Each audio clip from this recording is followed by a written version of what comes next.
The silver move isn't T-hype or a headline. It meant as a debt math problem leaking into a market that can T-print supply, and the people trying to treat it like just another metals rally are about to learn what happens when funding costs, margin rules, and physical constraints collide at the worst possible moment. Silver just surged through the $80 handle for the first time, and in the same breath, flashed a record spike around the mid-80s before snapping back hard into the mid-70s. Exactly the kind of tape you get when the market is no longer trading opinions. It's trading constraints. And here's the part most viewers miss. That violent reversal isn't what a sign the thesis is dead. It's the signature of forced positioning getting cleared out so the next leg can actually happen. But the next detail is what flips the whole setup, because the real story isn't silver went up. It's why it went up right now, why it can whip $10 without blinking, and why the debt problem doesn't need a conspiracy to hit silver. It only needs arithmetic, calendar pressure, and a thin spot where the system can't absorb stress. If you only remember one promise from this video, make it this. By the end, you'll have a clean 2-scenario roadmap for the next 1 to 2 weeks. The levels that matter, what confirms, what invalidates, and the one hidden mechanism that explains why silver is acting like a pressure gauge for a 3 to 18 trillion debt world. And that's where the real pressure starts. Start with the price action, because it's not just drama, it's information. A market doesn't T-print fresh all-time highs and then dump double digits intraday unless there are large players who were leaning the wrong way, large players who were too levered, or large players who were forced to de-risk because the rules changed. In late December, silver's rally turned vertical, fueled by a weaker dollar, rate cut expectations, geopolitical tension, and a wave of hard asset demand. But the moment it hit extreme levels, the market did what it always does at extremes. It tested who actually had balance sheet. Then came the tripwire. The exchange margin requirement jumped. And when margins jump at the same time liquidity thins, you don't get a polite pullback. You get a cliff, because leverage doesn't negotiate, it liquidates. But that's not the part that matters. The part that matters is what those margin rules do to the entire ecosystem of silver exposure. From futures, to options, to OTC hedges, to physical carry trades, right when the calendar is forcing everyone to report clean books. This is year-end. Funds are locking performance. Risk managers are hunting VAR spikes. Banks are tightening balance sheet, tax-motivated sellers are taking gains. Commodity index products are preparing their early January rebalances.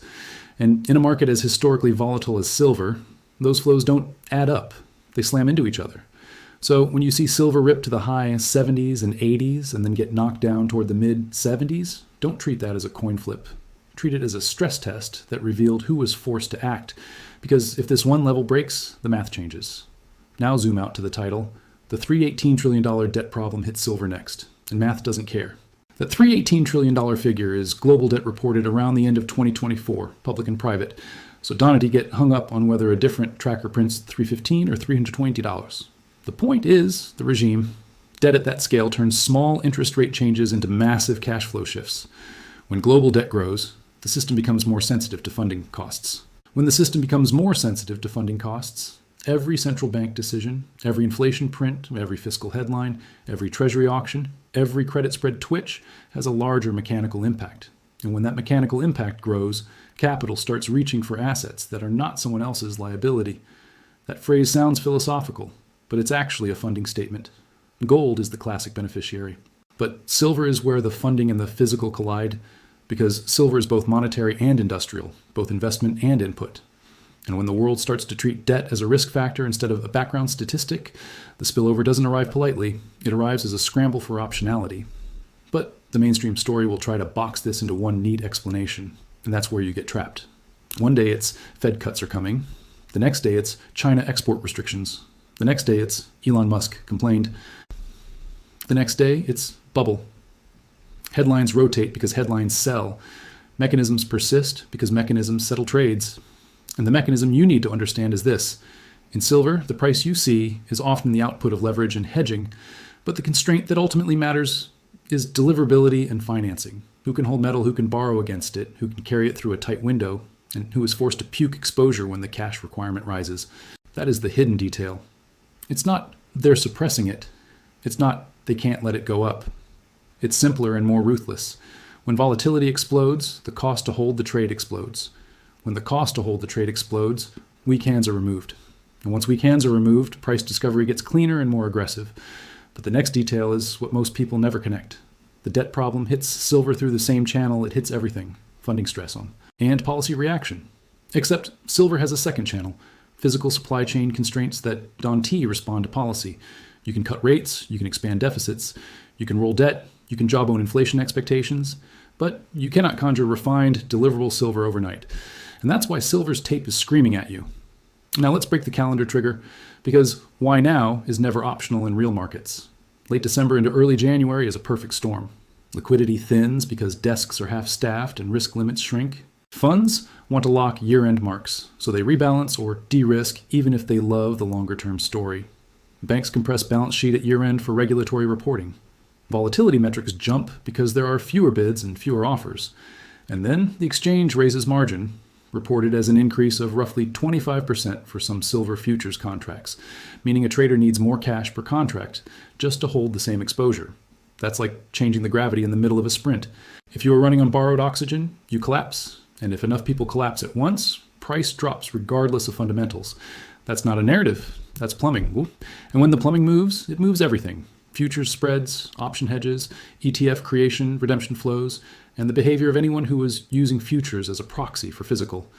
But that's not the part that matters. The part that matters is what happens after the forced liquidation. Because forced liquidation is not a view. It is a process with an end. And once it ends, the market often snaps back. Not because the world changed, but because the weak balance sheets have been flushed and the surviving positions are stronger. That's why the same week can show you both a blow-off spike and a brutal dump. It's the market teaching you the same lesson twice. Leverage amplifies and cash is king. Now add options, because this is where silver becomes reflexive.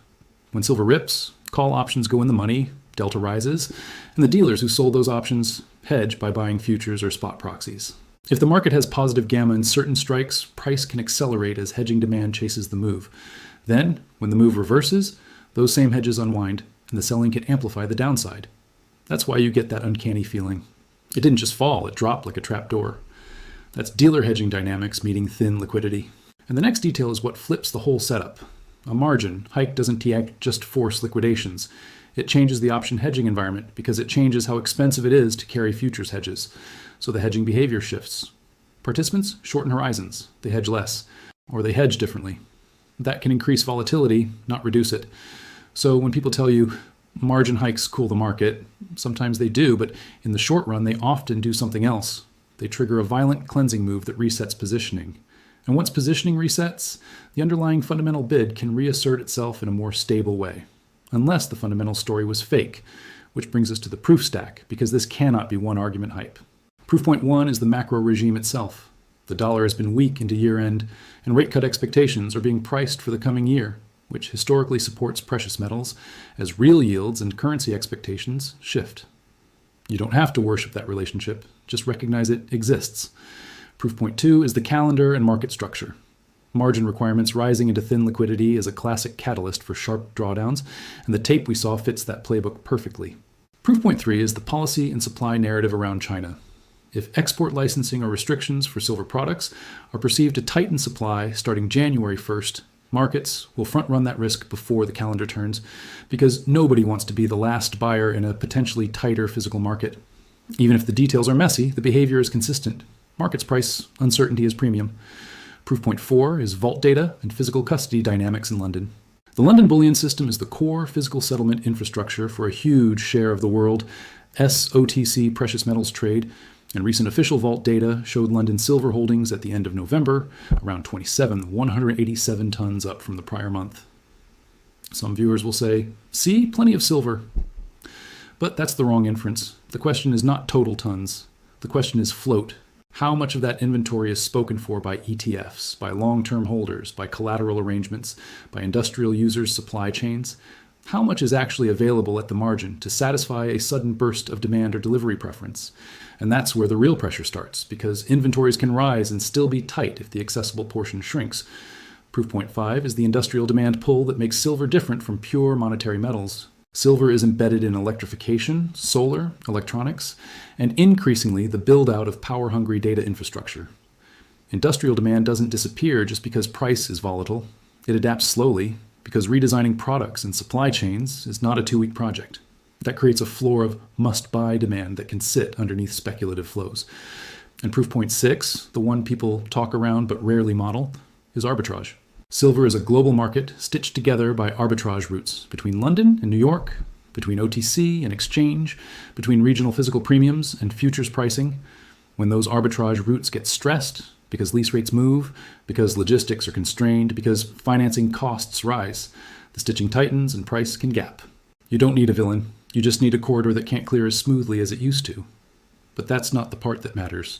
What matters is the hidden detail inside those proof points, the carry trade and the balance sheet. In calm markets, a lot of metal exposure is effectively a financing exercise. Traders, refiners, banks, and large merchants can borrow, store, hedge, and earn or pay a carry based on spreads, lease rates, and funding. When funding is cheap and volatility is tame, that system hums. When global debt and policy uncertainty increase volatility, the system doesn't hum, it shudders. Spreads move, haircuts rise, margins rise, credit lines tighten, the cost of carrying positions goes up. And suddenly, available supply shrinks, not because the metal vanished, but because fewer players can finance and warehouse it through the storm. That's the supply chain veto. And that's why debt math hits silver next, not because debt creates silver scarcity directly, but because debt makes funding more fragile, and funding fragility reduces the system's ability to intermediate physical metal smoothly. Now, let's make paper versus physical concrete without turning this into a conspiracy sermon. Paper silver, futures, options, swaps, offers fast price exposure. Physical silver, bars, coins, industrial feedstock, moves with logistics and custody. In most markets, the paper market leads and physical follows. In stressed markets, physical can start vetoing paper because the real-world constraint is delivery and availability. You see it when physical premiums rise relative to futures, when regional markets trade tight, when lease rates jump, when spreads behave strangely, when inventories shift between categories. And here's the psychological trap. Viewers see spot price drop and assume physical loosened. Sometimes it did. Often it didn't. Often the drop is paper positioning being forced out while physical demand remains steady. The next detail is what flips the whole setup. Even official inventory numbers can be misleading if you don't understand categories. In exchange vaulting systems, there's a difference between metal that is eligible, stored to good delivery standards, and metal that is registered or otherwise allocated to be deliverable against futures contracts. You can have a big headline inventory number and still have limited deliverable supply at the margin. You can also have plenty of metal that exists, but is not mobilizable quickly, because it S-pledged, earmarked, or sitting in long-term custody. So when you hear inventories are up, you should immediately ask, up where, in what form, and accessible to whom? Because if this one level breaks, the math changes, and you don't want to be trading the wrong inventory concept. Now bring the debt problem back in, because this is the part retail investors intuit but can't articulate. When debt grows to the point where it dominates policy, the market starts to anticipate a pattern. Policymakers will prefer financial stability over strict currency discipline. That doesn't mean hyperinflation tomorrow. It means a bias toward easing when things crack, toward rolling obligations, toward smoothing shocks. That bias pushes investors towards stores of value, but it also pushes them toward assets that can perform in both inflation anxiety and risk-off moments. Gold does that cleanly. Silver does it chaotically because it is also tethered to industry. But chaos is not a flaw, it's an amplifier.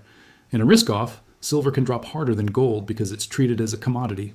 In a hard asset scramble, silver can outperform because it's smaller, thinner, more squeezable, more sensitive to flows.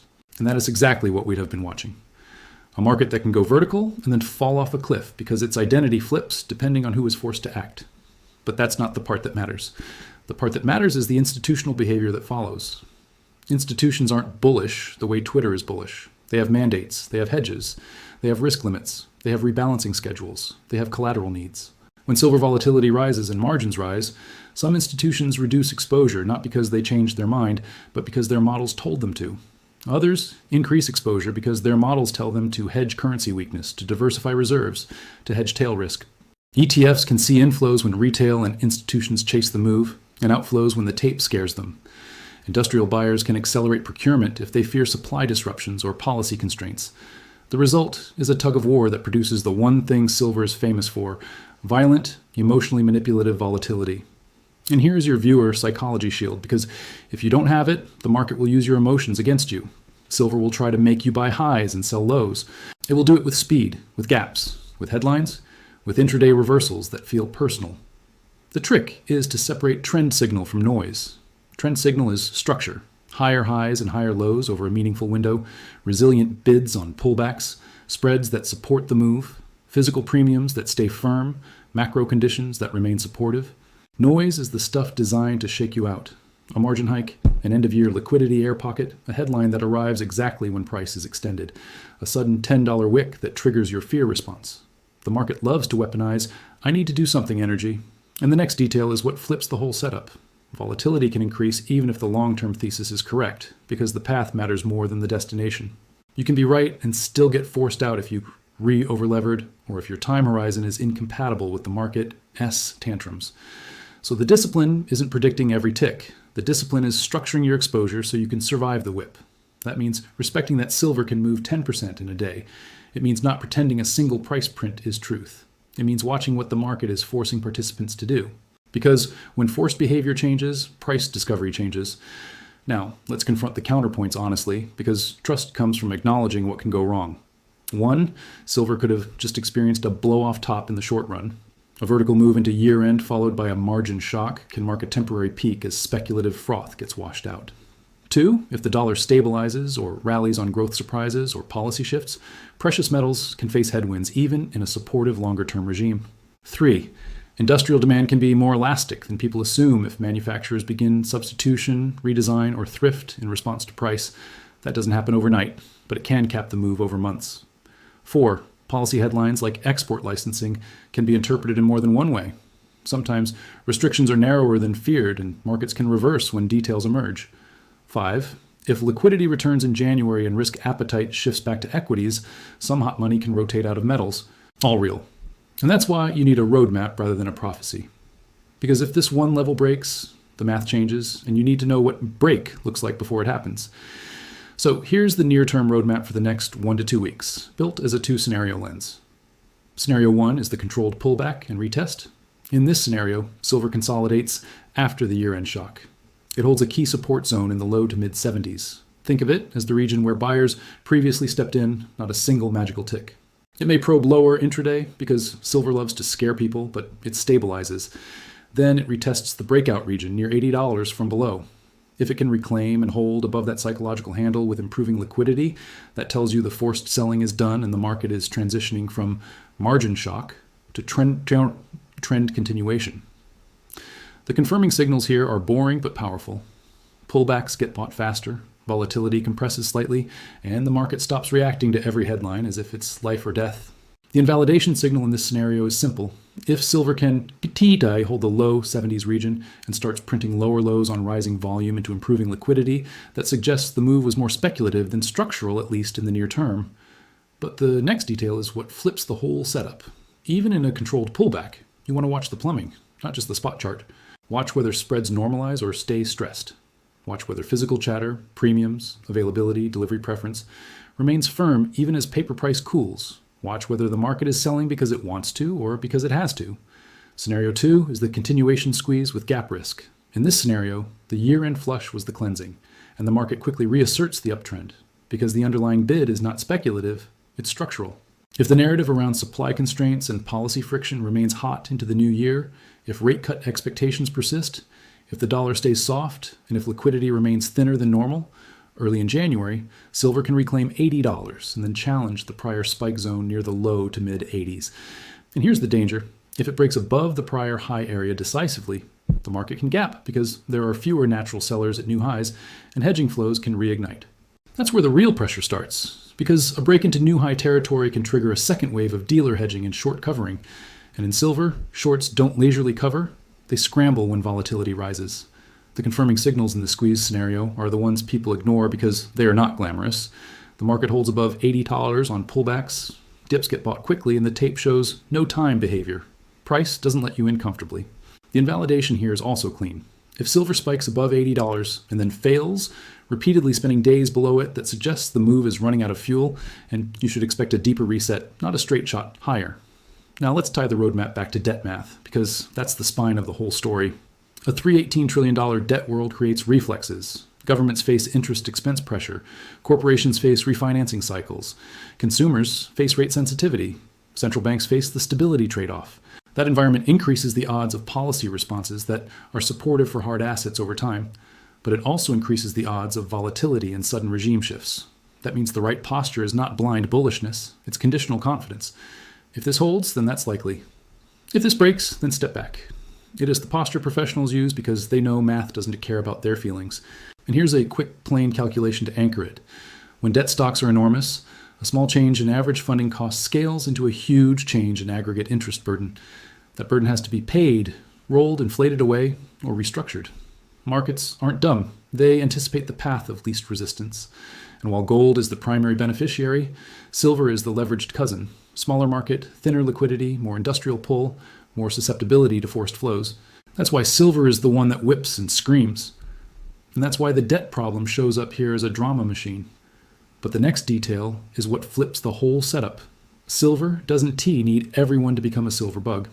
It only needs a marginal buyer with size to decide that holding some hard asset optionality is rational, while the marginal seller is constrained by margin and funding. When that happens, price can move a lot with surprisingly little new demand. And then the headlines chase the move and call it mania. That's how it always looks in real time. Let's bring in the physical infrastructure one more time, because this is where the paper versus physical tension becomes actionable. London vaults are the heart of OTC settlement. Their published totals give you a sense of scale, but scale is not the same as availability. At the end of November, London reported roughly 27,000 tons of silver in vaults. That sounds massive until you do the translation.